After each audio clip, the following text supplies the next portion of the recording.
10 habits that will get you ahead of 99% of people. Improve your life and get ahead of your peers in 10 simple steps.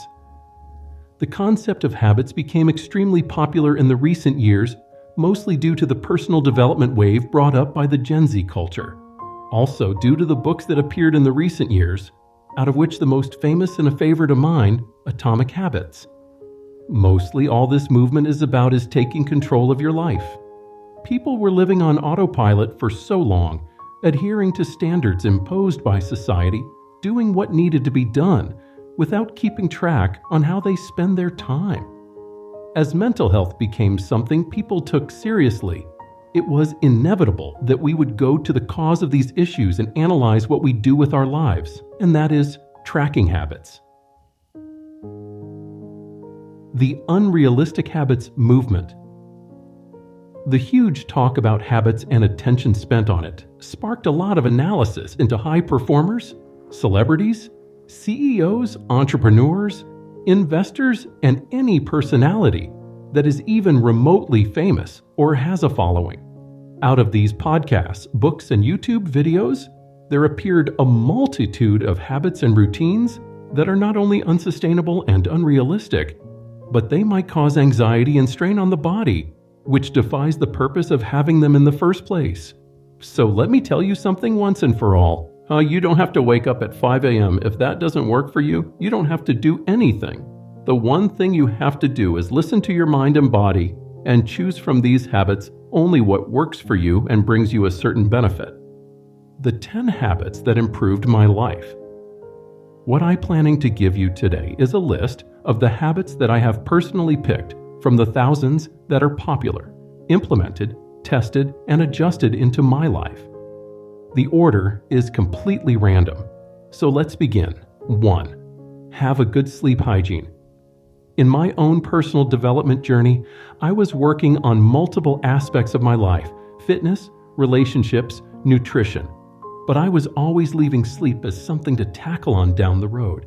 I was always choosing having fun, partying, watching Netflix, movies, going out, reading, instead of sleeping. While being in a plateau with my gym goals and nutrition, I got a dog. As some of you might know, dogs go to sleep pretty early and don't tend to sleep in. This forced me to leave parties earlier, prioritize sleep, and go to bed earlier, because I was woken up pretty early in the morning. The key takeaways here are: go to bed relatively earlier and wake up earlier. Follow the natural circadian rhythm of your body. Sleep for 8 hours, at least 7, at most 9. Wake up at the end of a sleep cycle. Sleep cycles usually take 90 minutes, so set your alarm at the end of a multiple of 90 minutes. Keep your bedroom a bit cooler than the rest of your house. Keep your bedroom dark while you sleep. 2. Exercise. I work out every day. There are countless studies on the benefits of exercise on your body, both physically and mentally. What I observed with my training was that it gave me a few valuable things: discipline, stress, and anxiety relief, a purpose, goal, dopamine, energy. Motivation. My training exercise routine includes 3 or 4 strength training sessions that are no longer than 1 hour once a week: boxing class, swimming, laps, and 10,000 steps a day. A great suggestion here, based on my trials as a busy individual and studies from other specialists, such as Andrew Huberman, it's best to have these sessions in the morning, before work. This will help keep your energy levels high, avoid the afternoon energy drop, avoid over-caffeinating, keep your motivation high for the day, and improve your mood. Whenever you have time to do it, make sure to include it within your habits. 3. Don't drink coffee for the first 1 to 2 hours after you wake up. Photo by Fahmy Fakhruddin on Unsplash Coffee is probably your favorite morning ritual, your go-to energy source, and I am the same. Giving up coffee is just something I would not do ever. However, over-caffeinating is a real thing and a detrimental one at that. To avoid needing another coffee at lunchtime or in the afternoon, drink your first 1-2 hours after you wake up. As Atomic Habits describes amazingly, each habit has a cue. Usually waking up is our signal to go get coffee. To add or remove habits, you need to play around with the cues. For example, I am using the waking up cue to get dressed and go to the gym.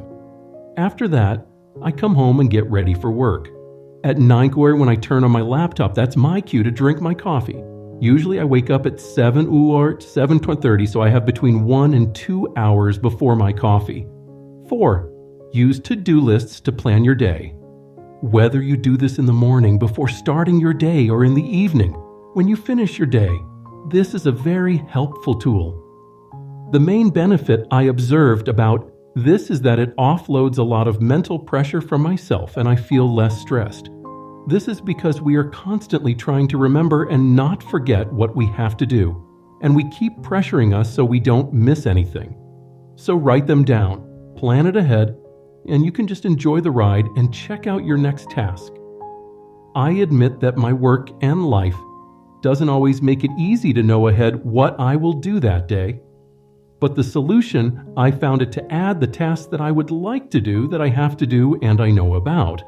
I then use time boxing to allocate time for them and then add buffer time in between for any ad hoc things. 5.